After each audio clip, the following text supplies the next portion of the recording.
Salut tout le monde, et bienvenue dans cette nouvelle vidéo. Je suis chez moi, enfin pas très loin de chez moi, je suis en Sarthe, au Mans exactement, c'est le salon des ETA.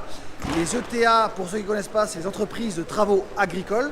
Et je suis venu particulièrement voir l'entreprise Claas, puisqu'ils ont leur usine de tracteurs au Mans. Donc je suis venu voir Claas. Je vais vous présenter un petit peu toutes les nouveautés de chez Claas, les différents matériels. Donc si vous voulez bien me suivre, c'est parti.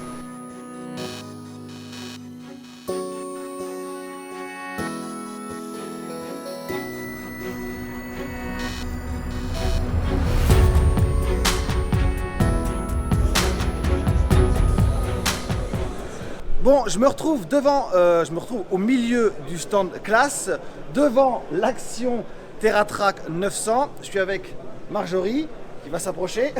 Bonjour. Qui va me présenter le tracteur, ses caractéristiques. Je t'écoute. Voilà, donc moi je suis Marjorie Clément, chef de produit tracteur chez Claas France. Et donc je m'occupe entre autres du dernier arrivé chez nous, l'Action 900 TerraTrack. D'accord. Donc on connaissait déjà chez nous l'Action 900 à roues. Et en fait on a un petit peu modifié ce tracteur puisqu'on lui a mis un train de chenilles. Donc les chenilles TerraTrack qui sont déjà montées sur nos Lexion et nos Jaguar. D'accord, et c'est les mêmes, c'est pas le même format, c'est le même format? Alors on a les mêmes dimensions qui sont disponibles. D'accord. On a le même système de suspension, c'est des chenilles suspendues qui apportent plus de confort. Ouais. La seule différence qu'on va retrouver, elle est à ce niveau-là, sur notre roue motrice. On a une roue motrice qui est plus grande, D'accord. forcément, puisque là on vient faire de la traction, Ouais. alors qu'avec avec les Lexion, il n'y a pas besoin de traction. On a aussi une roue qui est ajourée pour bien évacuer la terre, pour pas que ça bourre. Et on a un système d'entraînement de la chenille donc, qui se fait aussi par friction, mais avec des plots. Alors la souplesse, elle est faite grâce au système de suspension.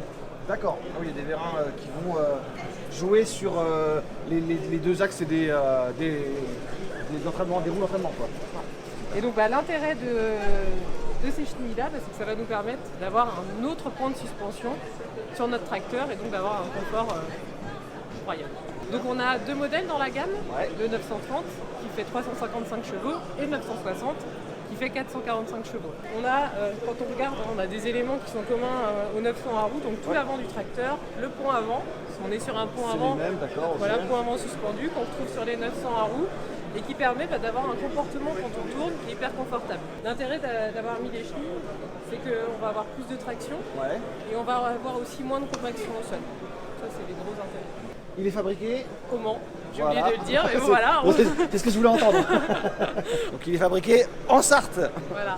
Alors, dans la cabine, est-ce que par rapport à un tracteur avec des roues classiques, en termes de gabarit et de hauteur, on est sur les mêmes mesures? Oui, on est sur la même mesure. On va retrouver des montres de pneumatiques similaires. Les chenilles, le pont arrière, etc. est le même. Il y a juste le système pour venir accrocher les chenilles qui est un peu différent. On a quand même adapté un petit peu l'arrière du tracteur, notamment Oui. avec les bras de relevage qui sont plus longs. Et puis, donc, comme je disais, les sorties de transmission, au lieu d'avoir des trompettes classiques, on a des pièces dessinées spécifiquement pour venir entraîner les chenilles. Non, mais écoutez, très beau tracteur, très impressionnant vu d'en haut et vu d'à côté.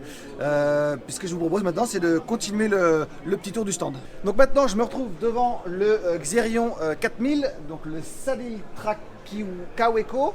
C'est ça, je le dis bien en plus. Je suis avec Simon qui va nous présenter un peu la machine et son fonctionnement. Bonjour, donc le Xerion Saddle Track Kaweco, donc c'est avant tout un Xerion, donc Xerion 4000 chez nous, le premier Xerion de la gamme, D'accord. qui fait 435 chevaux. Et donc là il est dans sa version Saddle Track, donc Saddle Track veut dire Xerion porteur en fait. On a un Xerion qui est un véritable porte-outil, on a la cabine qui est placée devant, comme on le voit ici, D'accord. qui est fixe. Ici on est dans la version épandage d'effluent en liquide. Donc vous, c'est tout le châssis, le moteur, la cabine et tout. Exactement. Et Kaweco, c'est C'est le la reste. citerne, quoi. Donc là on a une vraie solution intégrale pour l'épandage d'effluent liquide justement avec un véritable automoteur d'épandage. Donc, le Xerion qui est considéré comme un tracteur, mais là on a un vrai automoteur d'épandage. Alors, on a l'avantage d'avoir un tracteur avec la marche en crabe autorisée. D'accord. Donc pour le tassement des sols. Ouais. Et donc l'idée de cet ensemble-là, c'est vraiment de faire de l'épandage au champ et d'avoir un chantier en décomposé. Au lieu d'avoir un tracteur à une tonne qui navigue de la fosse sur la route vers le champ, on est capable maintenant de faire du chantier décomposé, le Xerion uniquement au champ, qui fait des allers-retours, et des citernes qui viennent ravitailler. Donc en termes de, par exemple, si je prends le gabarit, ça va être le même que le Xerion. Ouais, le Xerion en roue qu'on retrouve juste derrière, c'est juste qu'ici, Ouais. on a la cabine qui est donc fixe sur l'avant de la machine. D'accord, ok.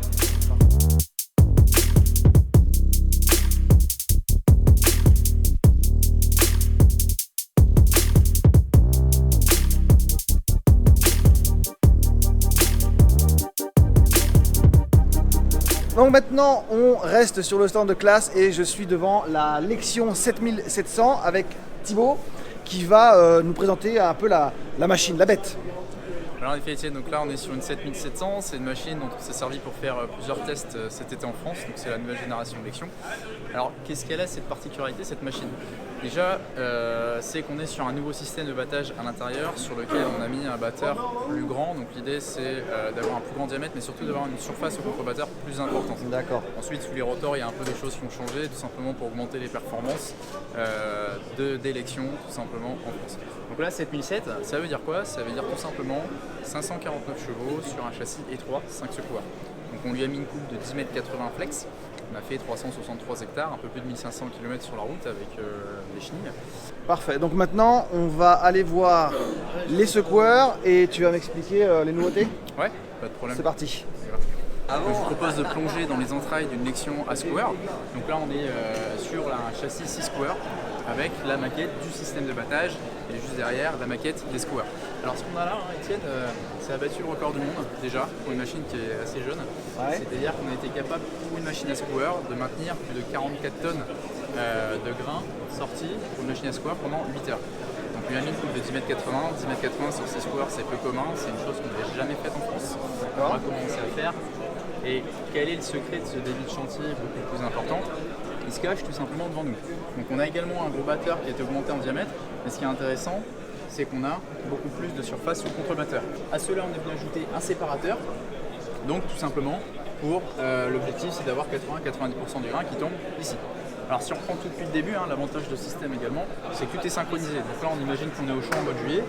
Donc là, notre batteur va tourner, on va venir ajuster la vitesse du batteur, et comme vous le voyez là-bas au-dessus, les organes de battage sont également synchronisés pour également conserver la qualité de paille. Et quand ça se complique, Étienne, j'ai une petite chose à te montrer d'ailleurs, c'est ce qu'on appelle ici le segment de battage. Ouais. Donc en fait, c'est ce vernin-là qui va venir par un simple clic en cabine, activer quand on voit que les conditions se compliquent ou la paille un peu plus verte, on va venir augmenter 2 contrebattes supplémentaires. L'idée, c'est de frotter plus encore pour avoir davantage de performance au système de battage. Super, impressionnant de la voir comme ça, parce qu'on a l'habitude de les voir nous monter dans la machine et puis on voit pas tout ça quoi. Donc c'est toujours impressionnant de voir exactement le fonctionnement à l'intérieur de la bête, voir comment ça se passe. Donc on a vu qu'on avait beaucoup plus de surface de séparation, on avait tout le flux qui était synchronisé. Maintenant, il y a aussi une deuxième limite, une deuxième chose qui peut s'avérer une limite sur les machines, c'est les pertes aux grilles. Comment on a résolu le problème? Tout simplement en mettant exactement le même caisson que les grandes sœurs, les machines hybrides.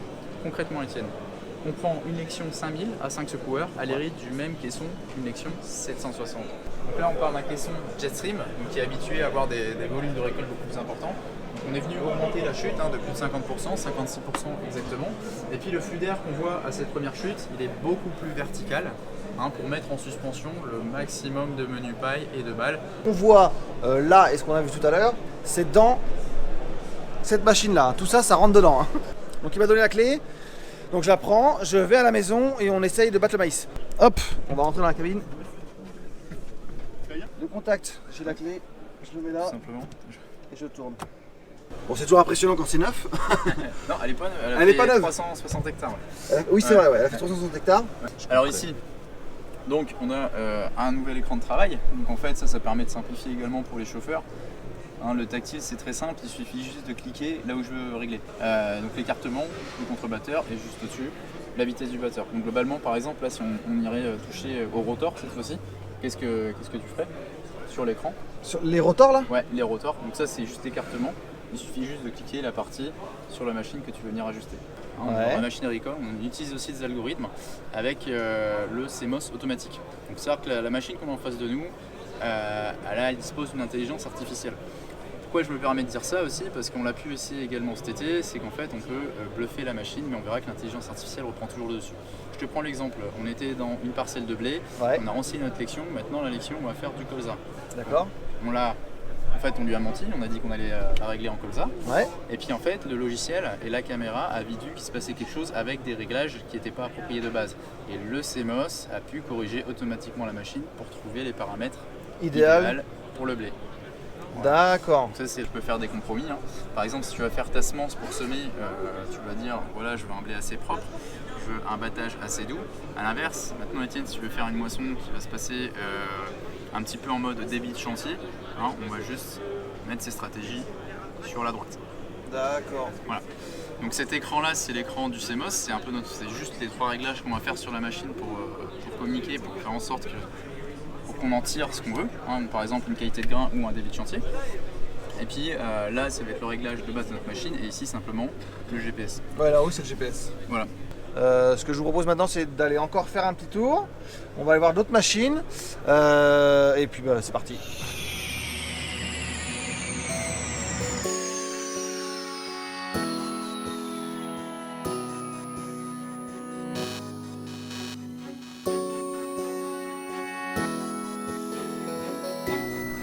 Donc je me retrouve avec Benjamin devant la fameuse Jaguar de chez Claas. On est en plus avec la coupe Direct Disc 600 et donc tu vas me présenter un petit peu la machine, les nouveautés et puis voilà comment elle fonctionne en fait. Ouais. Bonjour Étienne, donc, bienvenue sur le stand Claas, donc au sein de la partie ensilage chez Claas. Donc nous aujourd'hui on a décidé de mettre en place donc, le fleuron de notre gamme, à savoir l'ensileuse, la Jaguar 990, donc 925 chevaux, équipée devant d'une coupe Direct Disc, donc justement pour répondre aux diversités de cultures que vous pouvez avoir au sein de vos exploitations et notamment pour l'ensilage de céréales immatures. L'avantage c'est que la Direct Disc se retrouve équipée en fait du lamier qu'on connaît chez nous, à savoir le lamier des faucheuses Disco, donc qui permettent une qualité de fauche irréprochable, avec derrière justement une vis sans fin de 800 mm pour gérer justement de grands flux de matière, y compris des sorgho jusque 4 mètres de haut. On se retrouve devant donc, le fleuron de la gamme, donc Jaguar 990, donc équipé d'un moteur MAN V12 de 24 litres, développant donc 925 chevaux. Ici nous sommes équipés d'un rotor donc VMAX en 36 couteaux pour répondre toujours à des besoins de méthanisation, mais qui peut être modulé en 18 couteaux afin de répondre plus à des besoins en termes d'élevage. Et ici on va intégrer, on pourra le voir sur la porte de la machine, un éclateur type Shred Ledge justement pour faire de la longueur de coupe afin de défibrer mieux et aussi d'avoir une qualité de grain irréprochable. La grosse nouveauté sur les nouvelles gammes Jaguar, c'est principalement un renforcement de toute la chambre d'alimentation qui va permettre justement de véhiculer, de transmettre toute cette puissance, notamment jusqu'à 925 chevaux. Une précompression hydraulique du flux de matière qui va permettre d'avoir une régularité, quel que soit le matelas de matière entrant dans l'ensileuse. Et bien sûr, donc, un éclateur et des pales d'expulseur qui peuvent être réglés depuis la cabine. On va aller dans la cabine pour voir les grandes nouveautés. On monte, on te suit, vas-y, hop, passe devant. Alors on grimpe, c'est toujours les machines. Tac, je tourne ça et on se retrouve à l'intérieur. Voilà. Voilà, on n'est pas bien ici Étienne? Là on est pas mal. Là on est pas mal. Donc voilà, voilà le nouvel environnement de conduite des nouvelles Jaguar. Donc où on vient intégrer, comme vous avez peut-être pu le voir précédemment sur les moissonneuses batteuses, un accoudoir regroupant toutes les fonctionnalités de l'ensileuse avec des touches ici d'accès rapide. Bien sûr, on y retrouve le nouveau Sebis Touch tactile où vous allez pouvoir visualiser en temps réel la silhouette de la machine et ainsi régler les différents organes directement depuis l'écran. Et aussi, on y intègre bien sûr, comme sur le restant de la gamme avec les C-Motion, ici 7 favoris qu'on peut paramétrer depuis le levier, toujours depuis la gâchette se situant derrière le C-Motion. Ensuite, principaux avantages de cette nouvelle cabine, on est revenu retravailler aussi l'insonorisation de la cabine, bien sûr avec ici le cône de décompression. Donc là on est dans la cabine, là on entend bien, on entend l'extérieur, enfin on est dans un salon. Donc si je ferme la porte, je peux fermer la porte? Bien sûr, je t'en prie. Et là c'est vrai qu'on est presque au calme, on n'entend plus rien, on est pas mal. On est très très bien. Voilà. Et ben écoute, super. Je continue, merci beaucoup. Ben pas de soucis. Je vais continuer mon petit tour, faire quelques images, si vous voulez bien me suivre, c'est parti.